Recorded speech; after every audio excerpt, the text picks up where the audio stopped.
આ છે લસણની કઢી, તમને ખબર જ હશે. આને હાથથી ફોલવું બહુ અઘરું પડી જાય છે, એટલે આપણે એકવાર ટ્રાય કરીએ કે એર ફ્રાયરમાં નાખીને કેવું થાય છે.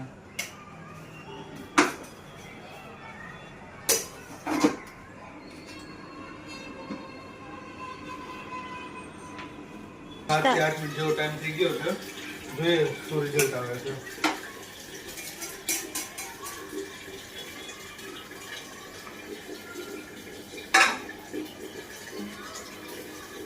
ગરમ તો નથી એટલું લાગતું,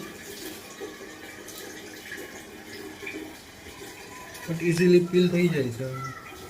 આનું નથી આવતું, ગરમ છે થોડું વધારે. માવો નીકળી જાય, તમે દબાવો ને માવો નીકળી જાય છે. તમે પણ ઘરે ટ્રાય કરો અને રિવ્યુ કોમેન્ટમાં લખો.